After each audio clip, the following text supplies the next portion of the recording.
The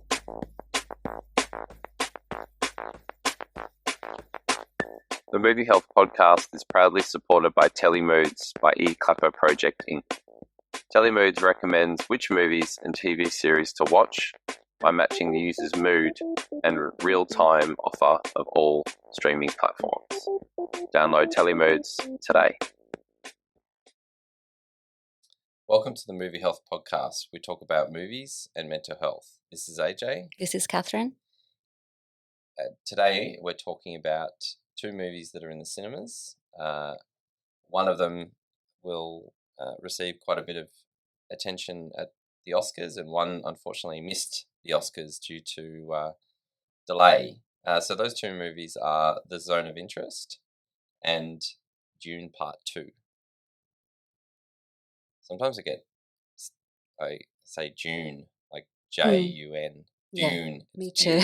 Dune Part 2. And it doesn't matter what accent, everyone stumbles on the word Dune Part 2. Okay, so let's start with Zone of Interest, or The Zone of Interest. So The Zone of Interest was released sort of mid-December last year. Or, no, actually, no, that's not true. It was released not long ago, like three weeks ago in Australia. Yeah, so it's fresh in Australia, but rest of the world it was released in December. So The Zone of Interest is Jonathan Glazer's fifth film.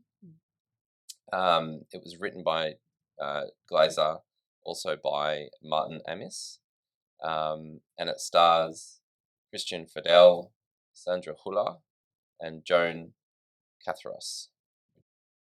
Primarily Christian Fidel and Sandra Hüller are the primary characters, and I suppose the setup, if you haven't heard about it or haven't seen a trailer, Auschwitz commandant Rudolf Holz and his wife Hedwig strive to build a dream life for their family in a house and garden beside the camp. Now, this is actually based on a true story. So it's a historical drama. Rudolf Holz, am I saying it correctly? Probably. Rudolf Holz. Sure. Always feel free to correct my pronunciations. It's always difficult as well when you're being recorded. Yeah. Was the commandant of Auschwitz in Poland during the Second World War. Occupied by Germany, and Auschwitz, I'm sure many people are aware, was a concentration camp for Jewish people, and it facilitated mass genocide of Jewish people. A horrific point in history, and Rudolf Heuss, I read, was the last person to be hung after World War II for his involvement and atrocities of genocide. So Jonathan Glazer is a fascinating director. He takes his time to meticulously plan his movies. So they're intentionally designed.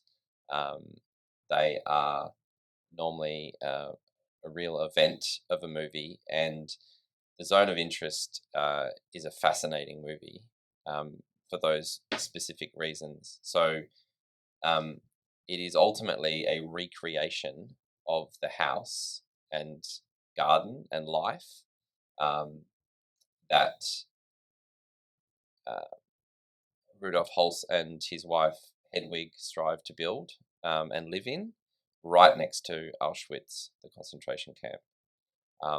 And it's fascinating because of the way it's designed. So if you go, I watched a few videos and saw a few pictures of the way it actually looked, and they have done sort of picture for picture recreation of the way it looked, from everything from the garden to the pool to the house itself. And apparently they actually recreated that whole house, the whole garden.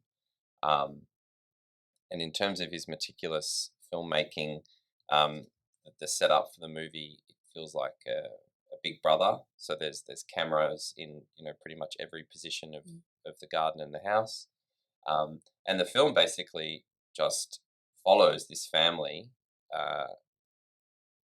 through a summer. And so Hedwig, the wife, is managing this house while Rudolf Hulse is popping next door to work, and I think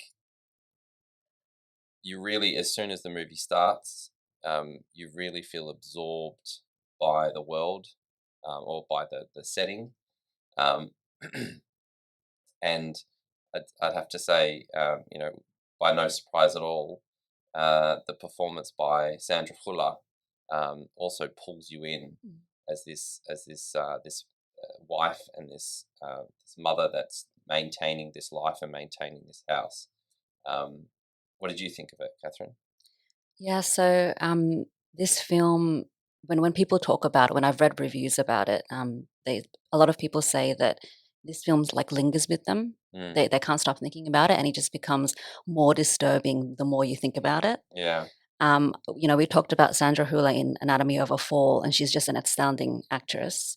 I think her dynamic with Christian Friedel is amazing, and obviously it shows their family and their maids and everyone who works for them as well, and then you hear the sounds in the background within the actual camp.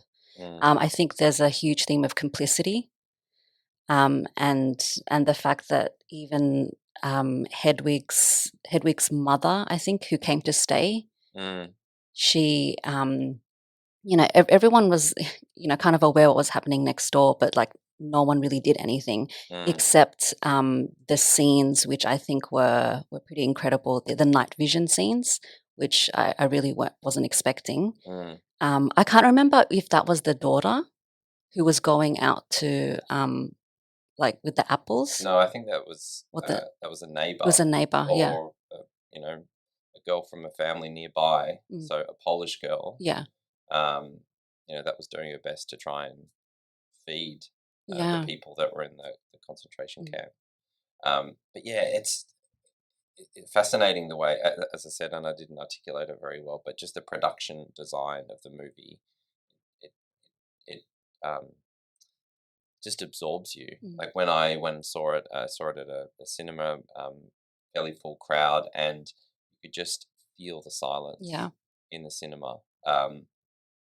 And I think a big part of it, and you mentioned the sound, is not a lot happens. Yeah. Like it's a very observational type movie. So there's a lot of set pieces where Hedwig is walking through a garden, or they're having a pool party, or they're doing something in the kitchen. And so within the setup of the family, you're following the family, but you're also following the maids or the help in the family that not entirely sure where they're from. Are they Jewish? Are they Polish? But they're ultimately occupied within this house.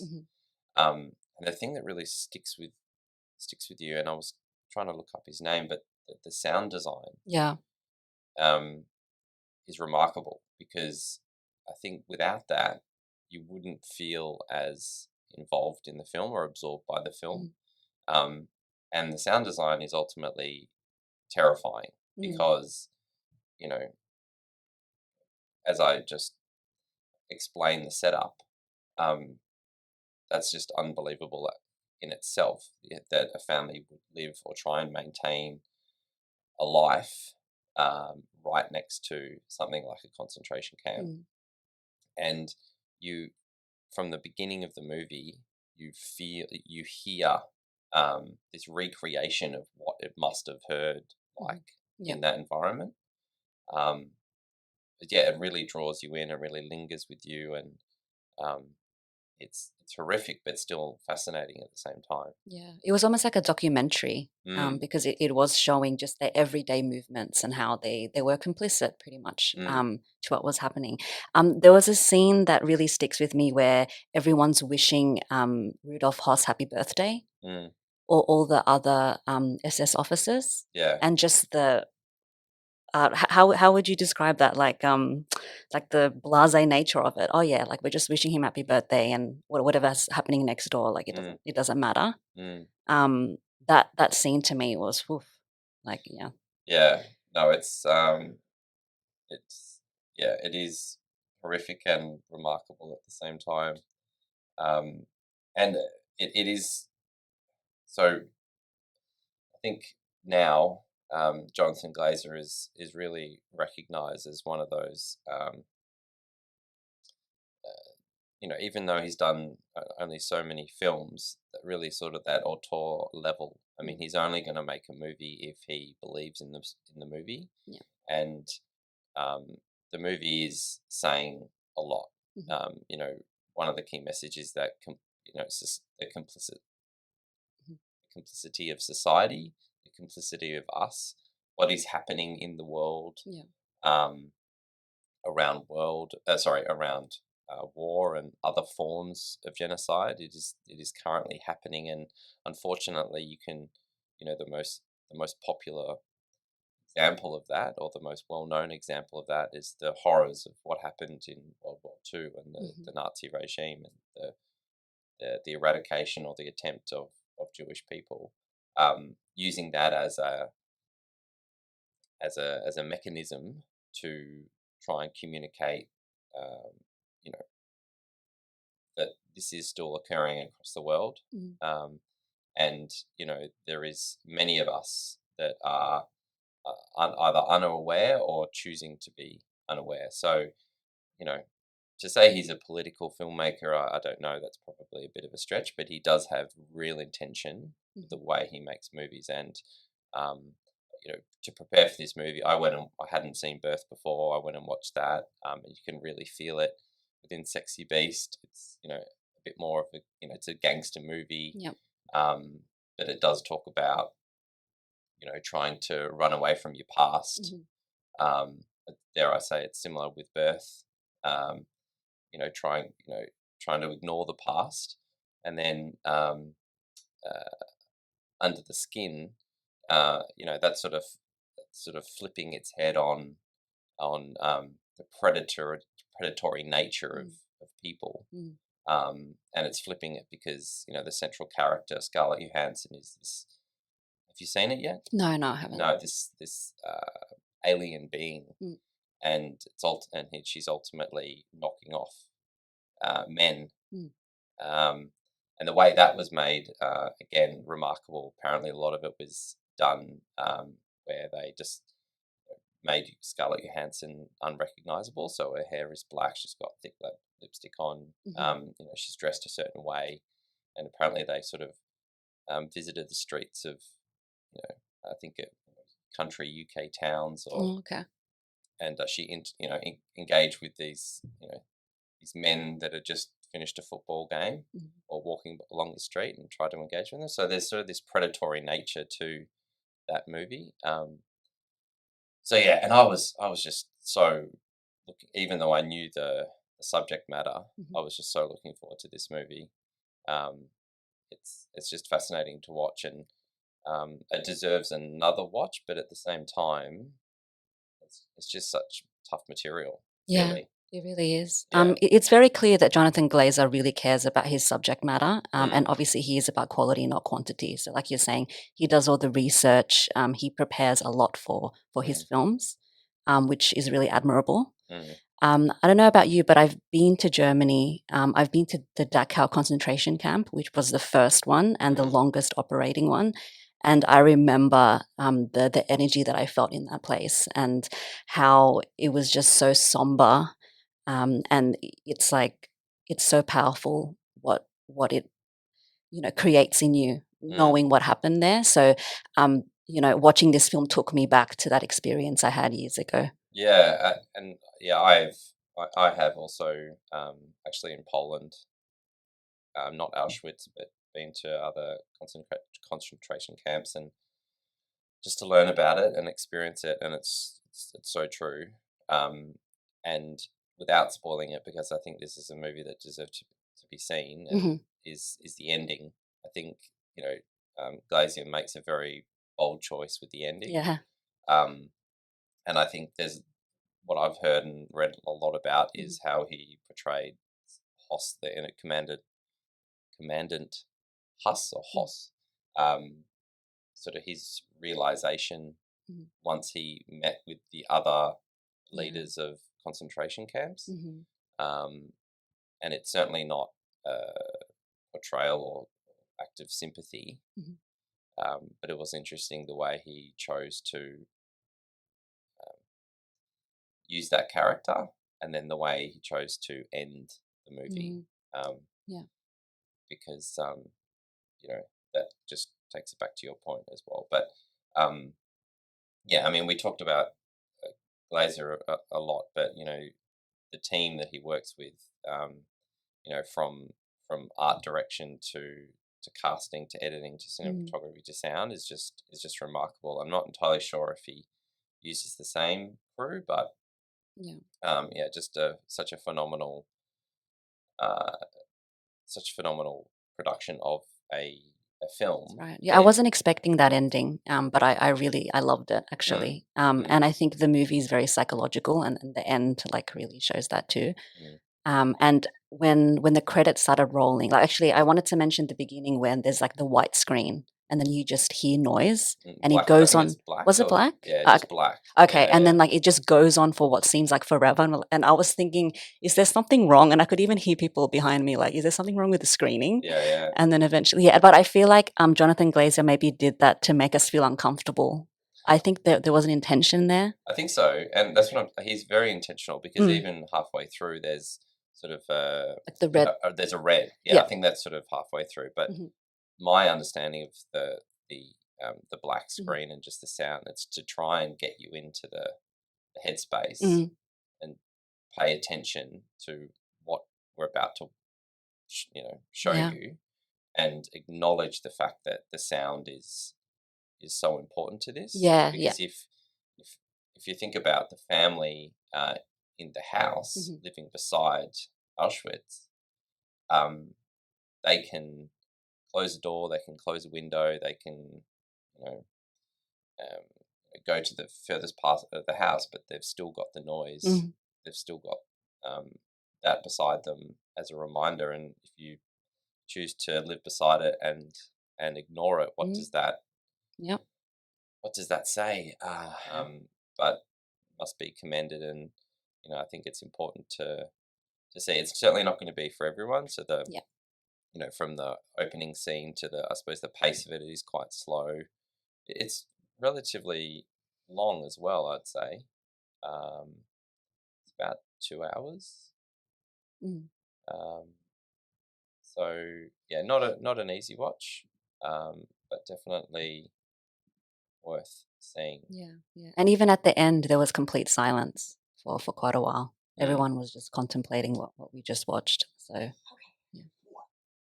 and I find that and that's the power of cinema. That's the power of seeing something with a group of people. You're sitting there with a group of people for, sorry, it wasn't a long movie. It was an hour 45, but it did feel a lot longer than that. But I certainly felt as though, you could feel that time. The other interesting thing about it is it's rated PG-13. Really? And so it's probably because there's a lot of subliminal sub contextual messages in the movie itself. So it's not violent. There's no murder or death on screen, but it's actually what is happening in the environment that's the message and the learning there. But PG-13. I'm surprised. In terms of the rating, yeah. Yeah. Gosh. Yeah. But I suppose segue in terms of sound. Oh yeah. and incredible filmmaking, Mhm. and a must-see at the cinemas. It's Dune Part 2. Should we talk about that? Yes. So Dune Part 2, directed by Denis Villeneuve, written by Denis Villeneuve and John Spates. I'm not sure if that's how you say his name. It has a all-star cast, so including Austin Butler, Timothy Chalamet, Florence Pugh, and Zendaya, and other very notable performances. It is a science fiction adventure film, very long, nearly 3 hours, but definitely worth the watch. The story coming from Dune Part 1 is about Paul Atreides. So he unites with the Fremen, and they seek revenge against conspirators who destroyed his family. But then he needs to face a choice between Chani, who Zendaya plays, and the fate of the universe, so that he could prevent a terrible future from happening that only he can see. So, this movie, Denis Villeneuve is one of my favorite directors. He's done Blade Runner 2049, Arrival, which I talked about with another guest before, Sicario, Incendies, Prisoners, Enemy, and other films. This movie, everyone's going on about it at the moment. It's worth the hype in all elements of filmmaking. It's very epic, and today is actually International Women's Day as we're recording. So we wanted to talk a bit about courageous role models, and I just wanted to mention that pretty much all the women in this movie are powerful female characters. So that includes Chani, Princess Irulan, played by Florence Pugh, Lady Jessica, played by Rebecca Ferguson, and even Gaius Helen, played by Charlotte Rampling. And actually, there's another character called Margot, who seduces Fade Rather, played by Austin Butler. So yeah, there's all these names, but basically, this movie was adapted from the 1965 book by Frank Herbert. I haven't read the book, but people say that the movies have actually been very true to the book.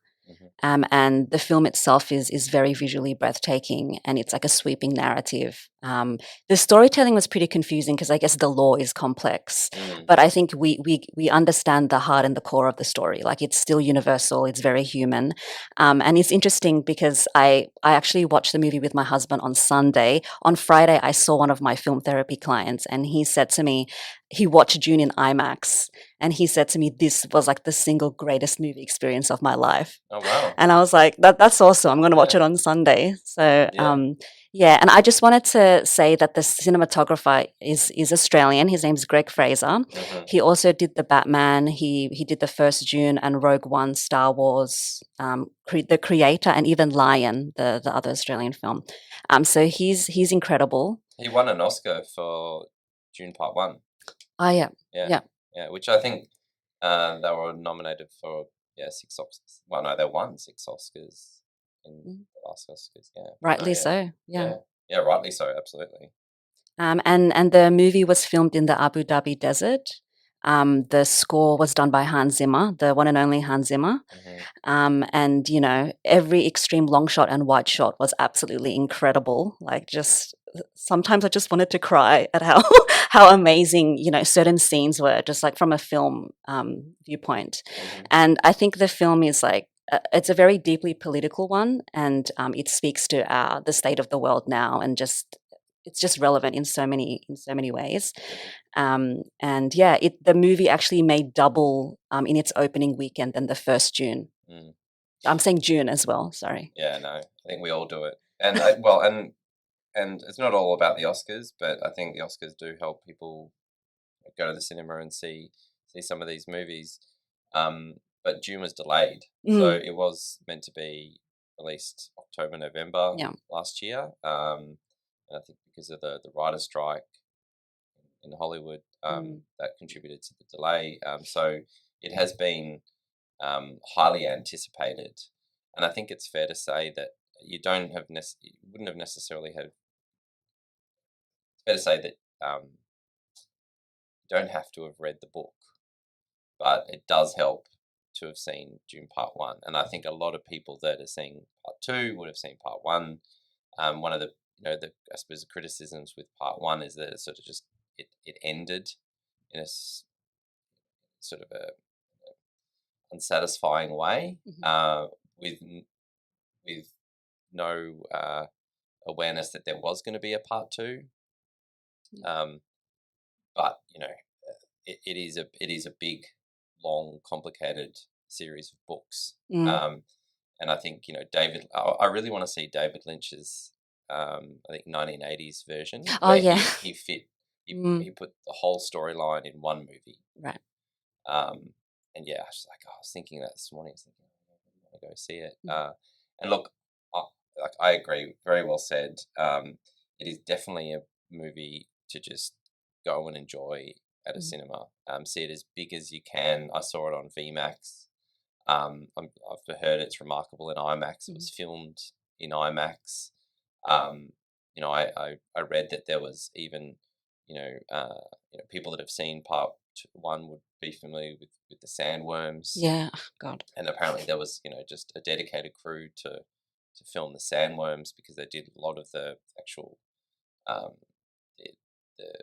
the landscape, or a lot of the filming in the Sahara, and then added in these giant sandworms. But yeah, just there's parts of it you're just blown away by. And I agree.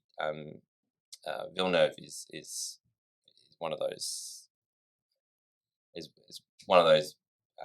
big time directors that has the ability to just really bring it, and just make a remarkable movie. It does, and I think in Dune Part 1 and Part 2, he's really bringing in some of the best qualities of some of his other films. So you mentioned Arrival, Sicario. The feel of Part 2 was very Sicario for me, because there's really tense parts of Sicario, and then really big action, and really cool action scenes within the movie. But yeah, I think I've heard it too. I think it's inherently complex. I mean, the story's complex. There's a lot that happens, but you know what? It's a movie. You just go and enjoy it. The ending will probably shock you, if not move you. And the ending ultimately says a lot about this character that throughout most of the movie. So, help me. Is it Paul Atreides? Yeah, Paul Atreides, who's been sort of positioned and taunted to be a messiah, by the Fremen, in particular by Javier Bardem's Stilgar character, who's a true believer. There's a lot to say about the concept of Messiah within religion, or Messiahs within religion. There's a lot ultimately, and one segue from Zone of Interest, not to bring any comparisons, is war as well. So the complication with religion and war is thrown in there. But if you take a step back and don't get too worried about the story and all the intricacies and what everything means, you can go and see Austin Butler as Freyed Ruther, one of the Harkonnen. And there's just this awesome scene where within where's the Harkonnens live? Is it Arkanen? Harkonnen. But there's just an awesome scene where he's in this the Colosseum setting, and everything is black and white. And I think it's one of the more CGI reliant parts of the movie. But it's black and white because they're dressed black and white. It's not a black and white part of the movie. And their teeth are black and white. Their teeth are black and white, and just that whole setting, and then him fighting in this huge Colosseum. And that's just one of many examples of how thrilling it is. And so it's just a really good time. The set pieces, as I said, it felt a lot more practical and physical than than a lot of other blockbusters do, and I think Villeneuve is pretty known for that now. But yeah, big, bold. I'm just when I was straight after I watched, I was actually just writing down all these keywords. I still have them, just to try and sort of make sense of it all. But look, I think we've kind of said it. Oh, and one of my favorite parts to the movies has to be Christopher Nolan. Sorry. One of my favorite parts of the movies has to be Christopher Walken as the Emperor. That's right. And you see, there's he doesn't do a lot, doesn't say a lot, but his presence is he's such an emperor. He's ultimately just a frail old man, the father of Florence Pugh's character, so Princess Irulan. Yeah. But you put an up and coming Timothy Chalamet, so Paul Atreides, against the Emperor, and there's a scene in which Paul's telling the Emperor to kiss my ring, and the Emperor's just giving him this look, and you can just see old school acting, experienced movie star versus this newcomer in Chalamet, and just the pairing's awesome, but just his presence in it is cool, and I think just how they managed to use as best as they could all the character actors that are in the movie. It's remarkable. That's right. So, even Stellan Skarsgård, who plays Baron Vladimir, like even in the first one, just his presence as well. Yeah, he's very much. He embodies the character. But there's so much to dig into, and I think it's just a movie to be enjoyed, and I think without really spoiling anything, I wouldn't be surprised if there's a third one. Yeah. I mean, I think the first two took majority of the first. Well, it took two movies to cover all the material in the first book. Yeah. But given how the last movie was sort of the end of the movie was set up, we're there for a third one. In terms of International Women's Day, just to weave that in. What do you the Zendaya's character Shani? Yeah. So how did you react? What were your sort of thoughts as her as a character in the movie? Well, from part one, you can tell that she's a very strong-minded person, and that carries through. And even with the other Fremen that she's with, and like the other women that she interacts with, like she knows what she wants. She's very decisive. She's very powerful. And I think Zendaya played her so well. And we don't want to spoil the end, but there is, something that happens at the end, which obviously involves her. And it's just another showcase of her power and her strength and her courage. So I think a lot of people can probably see her as a role model. And then, the other women, it's arguable because, depending what side you're on. But yeah, I think, Chani really is like the epitome of like courage in the film.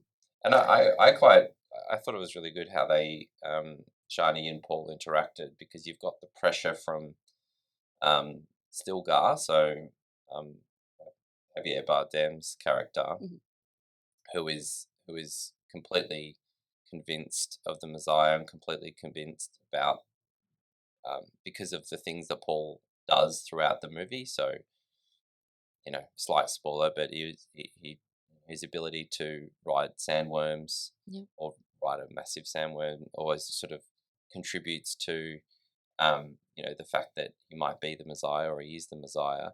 But Shani was always, I think she's supportive, but she's never fully bought in to the whole concept, because she's wary of the situation. She has another friend that she's talking to in Fremenish or whatever their language is, which shows a bit of distance. And I think as the movie progresses and as Paul becomes more powerful, and there is sort of that natural distance between Yeah, the characters. I that's think. true. That's Yeah. true. Chani's very she's very convicted. She sticks to her principles, and that kind of shows where everyone is worshipping him, like the other Fremen, and still That's it. guys really into the idea of the Messiah. But she, like you said, she keeps her distance from that. I forgot the word worship, but that's exactly what they're doing. Yeah, Yeah. yeah.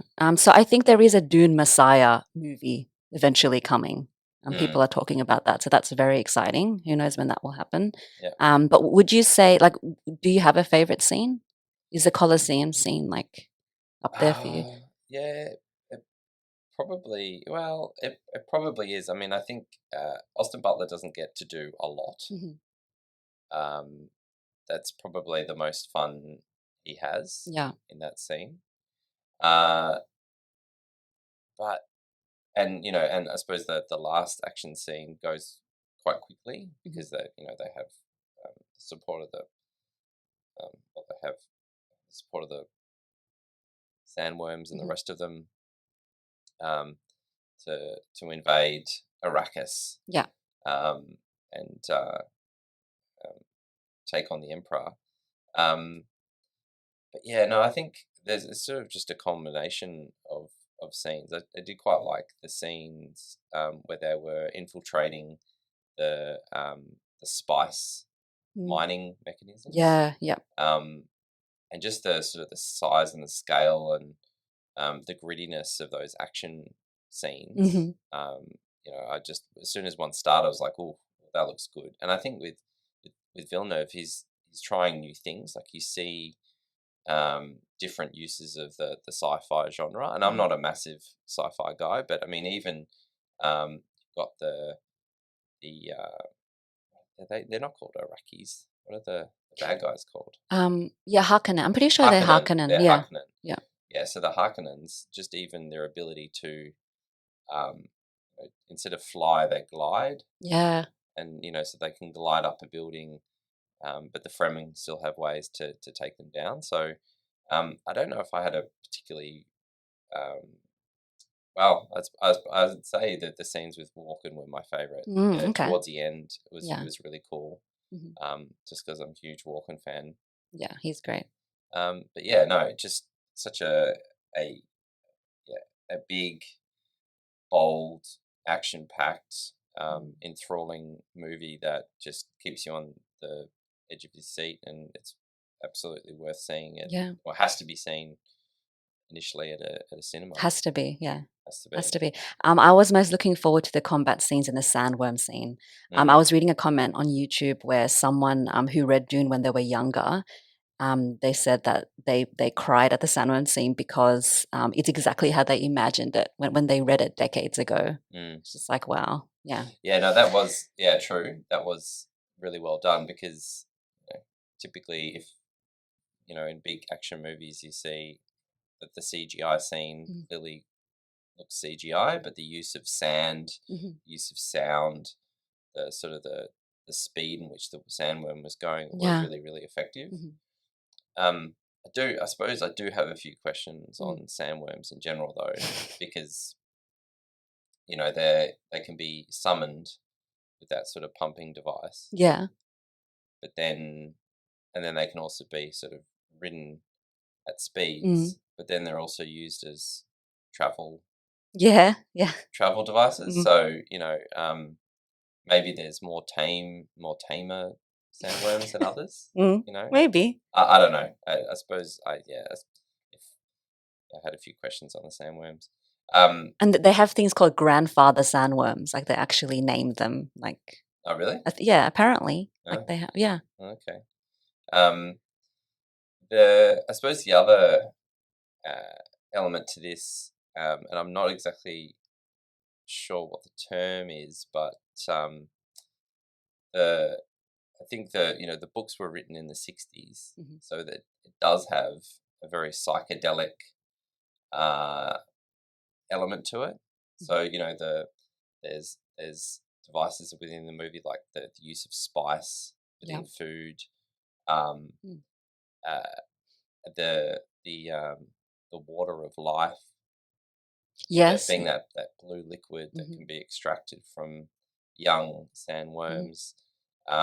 there's all these sort of psychedelic properties to it. Yeah, yeah. And I also, sorry for interrupting you, but No. I also realized with the blue water of life, that's why the Fremen have blue eyes. Like Mm. that's, you know what I mean? Like Is it?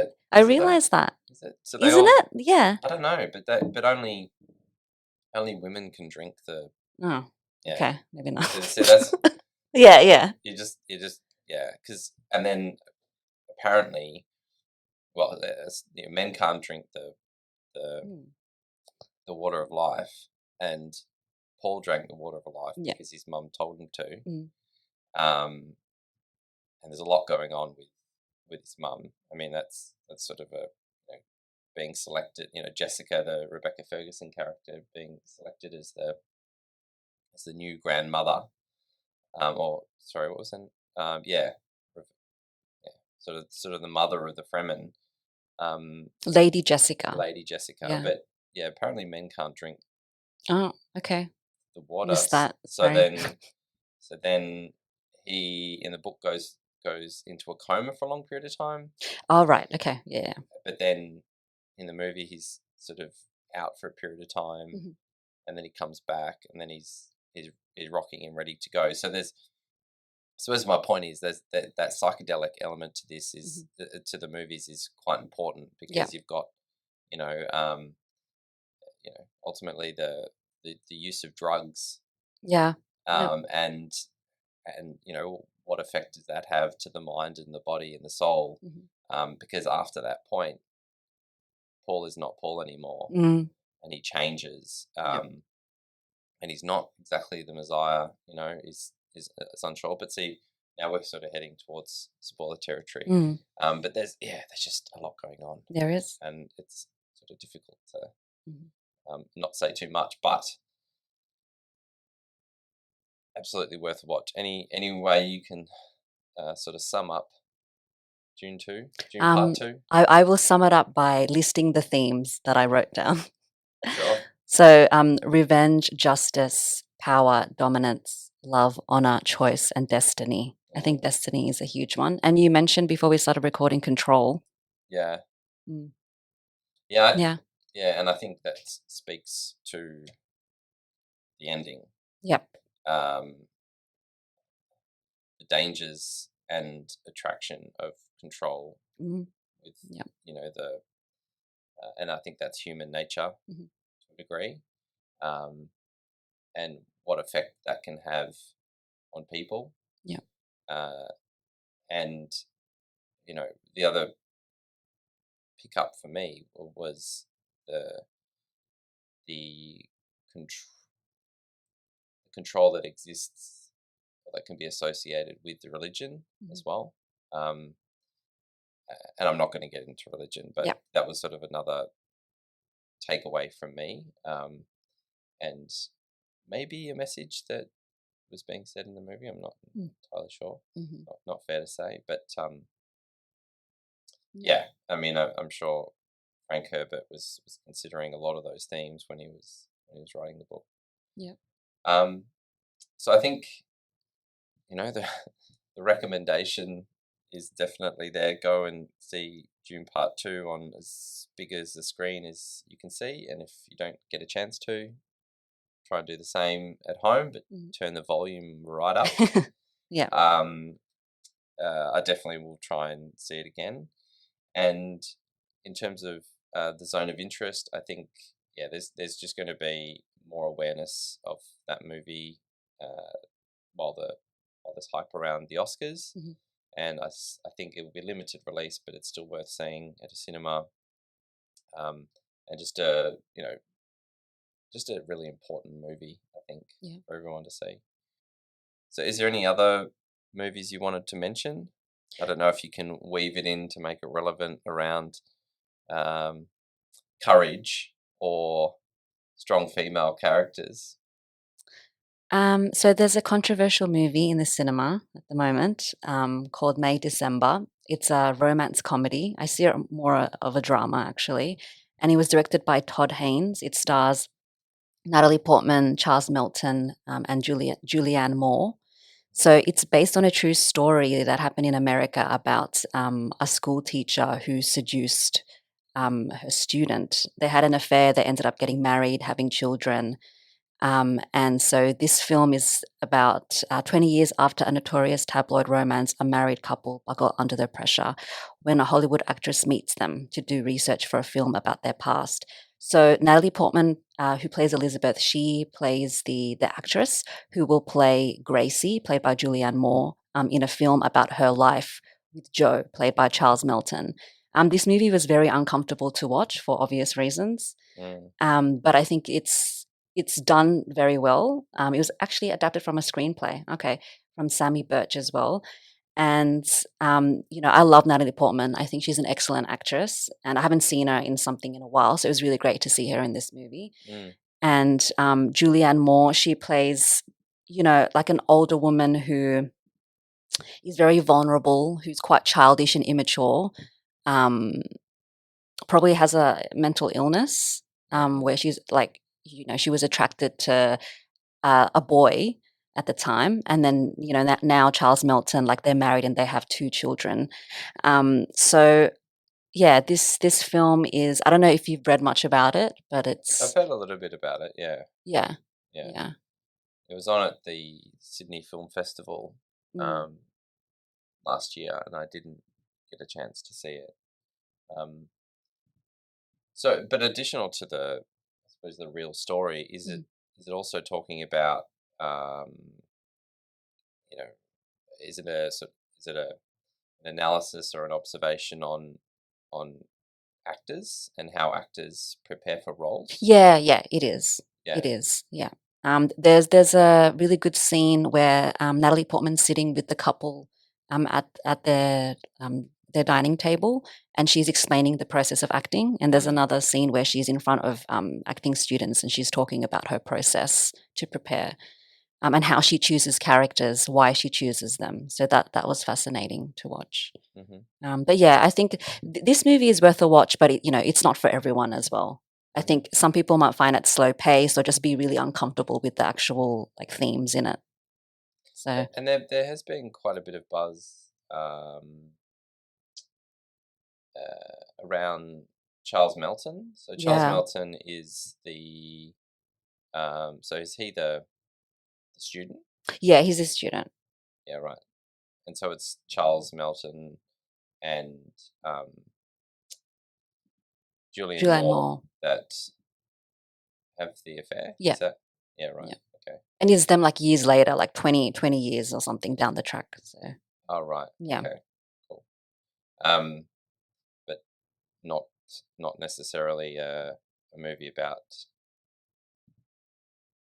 courageous women. I wouldn't say. No. I think in a way, what is it saying? What is it about? I think it's maybe it has more of a message around acting, like you mentioned. But Todd Haynes, he directed very interesting films like Carol, Dark Waters, and I'm Not There. So Carol and I'm Not There had Cate Blanchett, who I think is such an amazing, powerful actress, actually. But yeah, just I think he chooses to do very, very specific movies. I'm not sure what made him choose to do this film, but I don't know if he had a particular message about it or he just wanted to show like a part of life, that is rare. Like we don't see this kind of thing, and it's more scandalous and it's more something that we hear about in the news than something we experience day to day. So yeah, I think if we were to talk about courage, in a way, Natalie Portman's character as an actor, she was courageous to kind of step into their lives and ask them very confronting questions about like why they chose their life and what their life means now. So I think that's probably the one example. Okay. Yeah. And why is it called May December? I don't actually know. Yeah. Okay. Cool. Yeah. No, I'll definitely give it a watch. Yeah, critics love it, but a lot of audience members are don't say very good things about it. So I'll be interested to hear what you think. Yeah, no, I'll definitely let you know. Okay, cool. Well, I think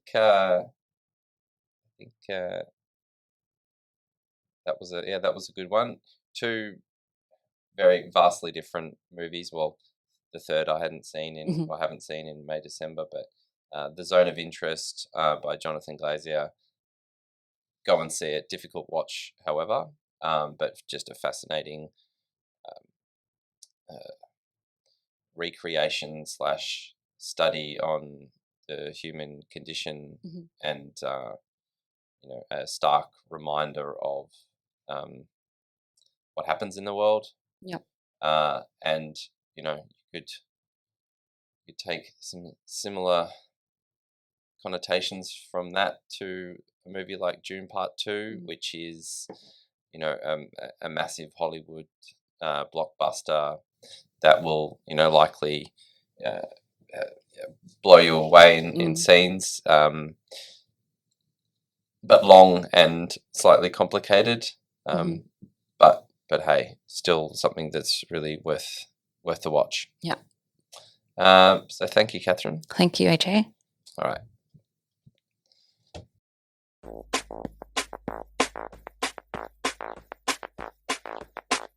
The Movie Health Podcast is proudly supported by Telemoods by eClapper Project Inc. Telemoods recommends which movies and TV series to watch by matching the user's mood and real-time offer of all streaming platforms. Download Telemoods today.